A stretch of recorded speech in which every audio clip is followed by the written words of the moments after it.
Oh, they're scared now, real scared. Because the universe doesn't work like that, does it? Things don't just fall apart for them the exact moment you decided to stop caring. Careers don't crumble the second you walk away. Relationships don't implode right after you choose silence. Health doesn't deteriorate when you finally put yourself first. Reputations don't shatter precisely when you stop defending yours. No. That's not how randomness works. That's not coincidence. That's consequence. And every single person watching them fall knows exactly who planted the seeds of their collapse, even if they'll never say it out loud. Let me paint you a picture. For months, maybe years, you endured. You absorbed their cruelty like a sponge absorbs poison. You smiled through their passive aggression. You stayed quiet during their public humiliations. You forgave betrayals that would have broken weaker souls. You gave chance after chance after chance, watching them waste every single one like spoiled children burning money. And what did they do? They mistook your patience for weakness. They confused your silence for stupidity. They thought your kindness meant you had no teeth, no claws, no capacity for devastation. They genuinely believed you were harmless. But then something shifted. You stopped responding to their provocations. You stopped showing up to battles they kept scheduling in your name. You stopped trying to prove yourself to people who were professionally committed to misunderstanding you. You just stopped. Not with fanfare, not with announcements, not with dramatic exits or burning bridges. You simply withdrew your energy, your attention, your presence from their circus. And that's when their world started collapsing. One by one, piece by piece. Like dominoes falling in slow motion while they scrambled to understand why. Their golden opportunity vanished overnight.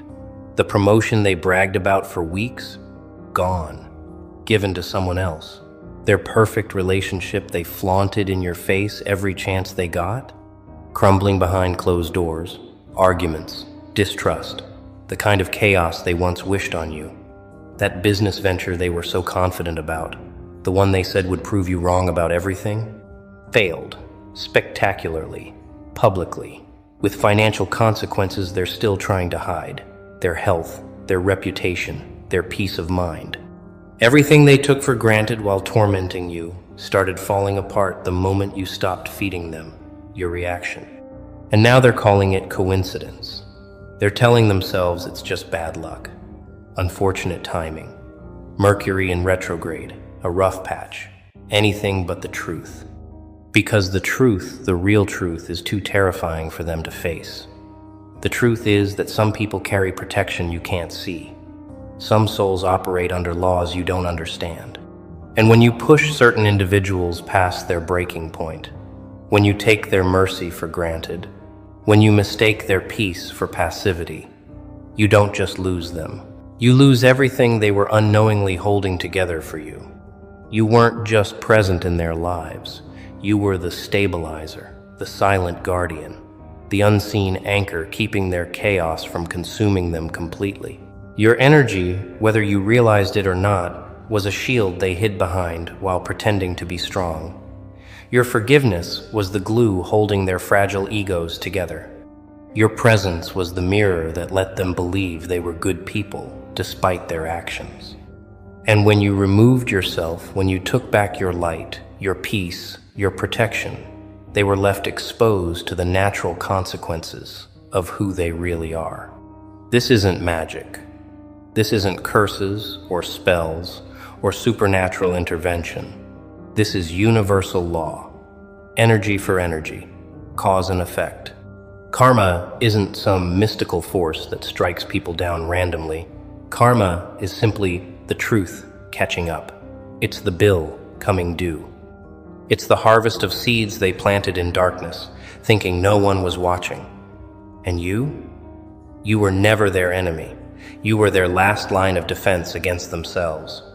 The moment you walked away, they lost the only thing protecting them from the monsters they'd been creating. They thought you were weak because you didn't fight back. They thought you were stupid because you didn't retaliate.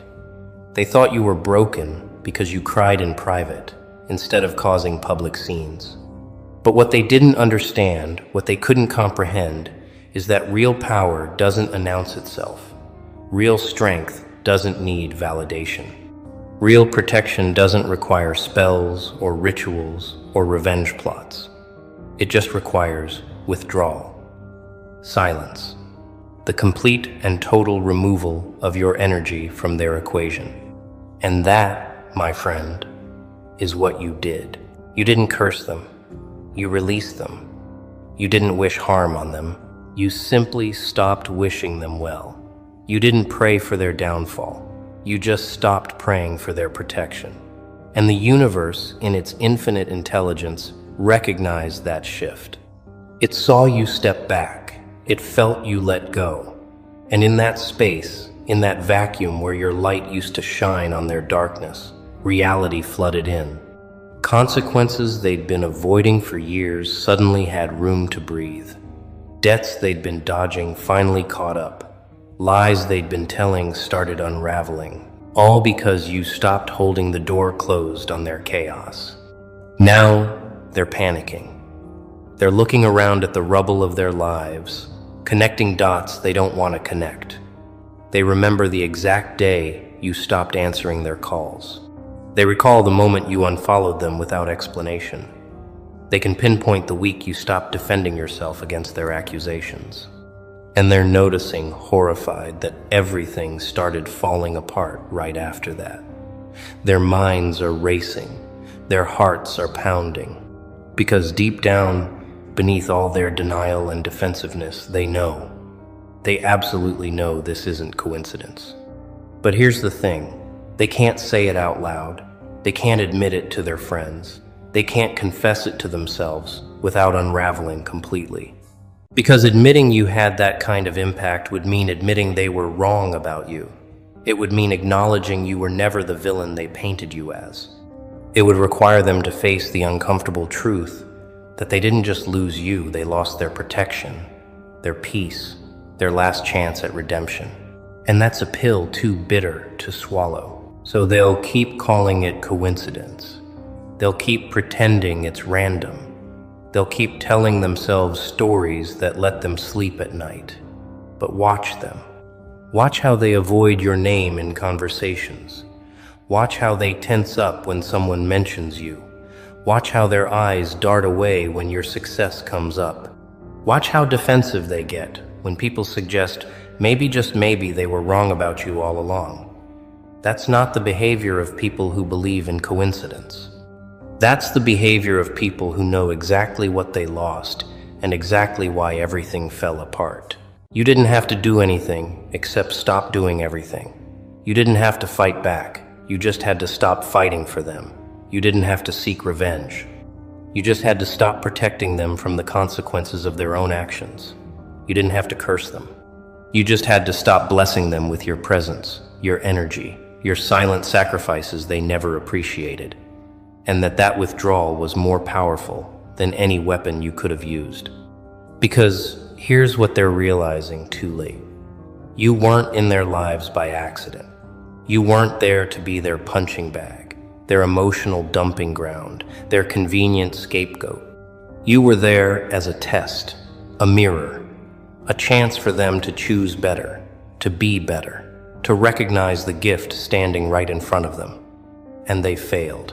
Spectacularly, repeatedly, with such consistency that the universe itself finally said, enough. You gave them opportunity after opportunity to course correct. You handed them chances they didn't deserve, and they spit on every single one. Now they're facing the aftermath, the karma they created, the void they can't fill, because you can't replace authenticity with fakeness. You can't substitute real love with manipulation. You can't recreate genuine connection with surface-level relationships. They're learning the hard way that some people are irreplaceable. Some energies can't be duplicated. Some bonds, once broken, leave scars that never fully heal. And you were one of those rare, irreplaceable souls they took for granted until it was too late. Watch them try, though. Watch them reach out to others. trying to find someone, anyone who can give them what you gave them. Watch them cycle through relationship after relationship, friendship after friendship, searching for that same feeling, that same peace, that same safety. They won't find it. They can't find it. Because you weren't just a person to them. You were a frequency, a vibration, an energy signature that matched something broken inside them and held it together. Without you, they're left with the raw truth of who they are. And it's terrifying them. The job they lost, they'll say the economy is bad. The relationship that crumbled, they'll blame their partner. The friendship circles that dissolved, they'll call everyone else fake. The opportunities that vanished, they'll cry about bad timing. But you know better. I know better. Anyone paying attention knows better. Because the pattern is too obvious. The timing is too precise. The correlation is too strong to ignore. Everything they had started crumbling the moment they lost you. Not before, not randomly. Exactly when you decided they no longer deserved access to your energy. And the most beautiful part? You didn't have to lift a finger. You didn't have to plot or scheme or strategize. You didn't have to gather evidence or build cases or convince anyone of anything. You simply became unavailable, unreachable, uninterested. You took your light and walked into a different room, leaving them in the darkness they'd been creating all along. And that darkness, it's eating them alive now, because they can finally see it clearly without your light disguising it as something tolerable. They're calling it a coincidence because the alternative is too painful. The alternative means they destroyed the best thing that ever happened to them. It means they had someone rare, someone special, someone genuinely good in their corner, and they abused that privilege until it was revoked. It means their downfall isn't the universe being cruel. It's the universe being fair. Finally, after watching them mistreat you for far too long, the scales are balancing.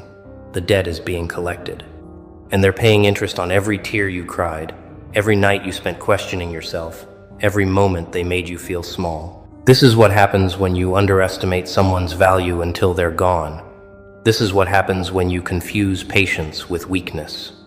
This is what happens when you think you can mistreat people without consequence just because they don't immediately retaliate. You don't get to weaponize someone's kindness and then act surprised when removing that kindness reveals the monster you've been all along. You don't get to hide behind someone's mercy and then cry victim when that mercy is withdrawn. They thought you needed them. They genuinely believed they were doing you a favor by keeping you around. They thought you should be grateful for the scraps of attention they threw your way. They convinced themselves you'd never leave, never walk away, never find the strength to choose yourself over their dysfunction. And that arrogance, that miscalculation, it cost them everything. Because you didn't just leave. You evolved. You elevated. You stepped into a version of yourself they can't touch, can't reach, can't even comprehend. Now they're stuck, watching from a distance, as you thrive, as you glow, as you build a life so peaceful, so abundant, so aligned, that it makes their chaos look even more pathetic by comparison. They're seeing you happy without them, and it's destroying the narrative they told themselves. The story where you were the problem, where you were the one holding them back, where you were the source of their misery. That story is crumbling because the evidence contradicts it. You left and got better. They stayed and got worse. Case closed. But they can't accept it. So they'll twist it. They'll rewrite history. They'll tell anyone who'll listen that you changed, that you're not who you used to be, that success corrupted you, or distance made you cold. They'll do anything to avoid admitting the simple truth. You didn't change. You just stopped changing yourself to accommodate their dysfunction. You didn't become cold. You just stopped warming yourself trying to melt their frozen hearts. You didn't abandon them. They abandoned themselves when they chose ego over growth, pride over accountability, comfort over truth. And now? Now they're living with the consequences. Every door that closes in their face, every opportunity that slips through their fingers, every relationship that implodes, every plan that fails, every moment of unexplainable bad luck that isn't really luck at all. It's the universe recalibrating, its energy returning to sender. It's the natural order reasserting itself after they tried so hard to manipulate it in their favor. They wanted you beneath them. The universe put them beneath themselves. You know what the wildest part is? They'll probably never apologize. They'll probably never take accountability. They'll probably go to their graves calling it all coincidence, bad luck, unfortunate circumstances. And you know what? That's fine. Perfect. Even. Because you don't need their acknowledgement. You don't need their apology. You don't need them to understand or admit or confess anything.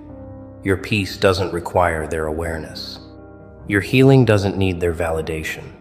Your success doesn't depend on their recognition. You already won.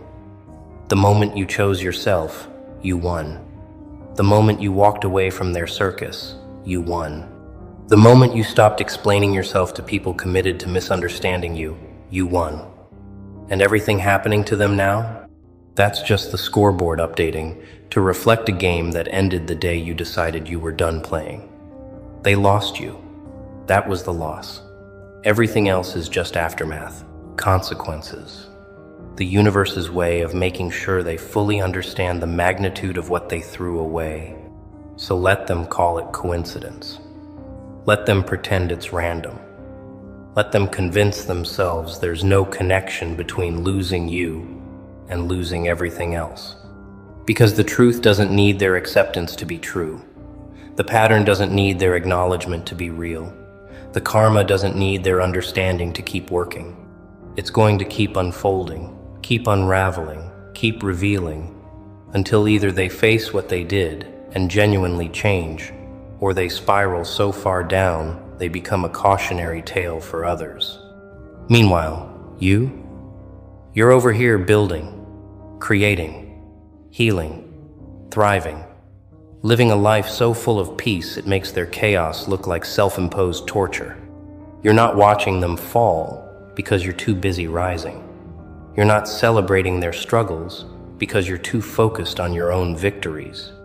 You're not even thinking about them most days because you've filled the space they used to occupy with things that actually matter, people who actually value you, experiences that actually fulfill you, a version of yourself they'll never meet because they lost access to your evolution. And every now and then, when news of their latest disaster reaches you, you'll feel something. Not satisfaction, exactly, not revenge, something quieter, calmer, more profound, a sense of universal justice, a recognition that some things are out of your hands and in far more capable ones, a knowing that you didn't need to fight, to force, to fix, or to finish them. You just needed to step back and let truth do what truth does. Reveal, expose, correct, balance. They're calling it coincidence because they can't handle calling it what it really is. Cause and effect. Reaping and sowing. The natural consequences of treating people like they're disposable until the universe shows them just how essential that person actually was. You weren't a coincidence in their life. You were a turning point. A crossroads. A final chance. And they chose wrong. Now they get to live with that choice, while you get to live without that burden. So here's to every door that closed in their face after they slammed yours. Here's to every opportunity they lost after they wasted yours. Here's to every sleepless night they're having after giving you so many. Here's to every ounce of chaos flooding their existence after they tried so hard to drown you in yours. Here's to karma not being a belief system but a law of nature, as reliable as gravity, as inevitable as sunrise. They pushed you off a cliff and wondered why they started falling. You don't owe them explanation. You don't owe them closure. You don't owe them proof that their downfall is connected to your departure. The ones who need to know already know. The ones in denial will stay there until reality slaps them awake. And you just keep walking forward, keep rising higher, keep becoming more of who you were always meant to be before they convinced you to shrink. Keep building a life so magnetic, so abundant, so unapologetically yours that coincidence becomes the only word they can use because the truth is too heavy for their pride to carry. They lost the lottery and called it bad luck. They fumbled the treasure and blamed the map. They had the answer to questions they didn't know they were asking, and they threw it away because they couldn't recognize value when it was staring them in the face. Now they're left holding nothing, wondering how it all fell apart, too proud to admit they dismantled it themselves, piece by piece, every time they chose ego over empathy, comfort over courage, lies over love. Let them wonder, let them question, let them piece together the timeline over and over again, trying to convince themselves it's all random. Because you know the truth, and the truth is this. You didn't do something to them. You stopped doing everything for them. And that absence revealed the emptiness they'd been hiding under your presence. You weren't the cause of their fall. You were the only thing keeping them from falling sooner. Now they know. They can't unknow it. They can feel it in their bones, even if their mouths won't speak it. Every time something goes wrong, your name echoes in the back of their mind. Every time they lose something valuable, they remember the day they lost you. Every time life gets harder, they recall how easy it was when you were around. Not because you made it easy, but because you carried weight they didn't even realize was there until you stopped carrying it. And that's the thing about being someone's unacknowledged foundation. When you crumble, they don't just lose support, they lose the ground itself. They're not standing anymore. They're free-falling. And calling it coincidence is just their way of screaming into the void, hoping someone will catch them the way you used to before they pushed you too far, too hard, too many times. So no, it's not coincidence. It's consequence. It's correction. It's the universe looking at the imbalance they created and saying enough. It's energy returning to its source. It's protection being revoked. It's mercy being exhausted. It's you finally mattering in a way they'll spend the rest of their lives trying to forget and failing, every single time. Welcome to the aftermath, where your absence speaks louder than their excuses, where your silence screams truths they can't escape, where your peace becomes their prison and your freedom becomes their cage. They're calling it coincidence, but everyone watching, everyone who knows the real story, they're calling it exactly what it is: karma, justice. The inevitable result of taking someone irreplaceable for granted until they become irretrievably gone.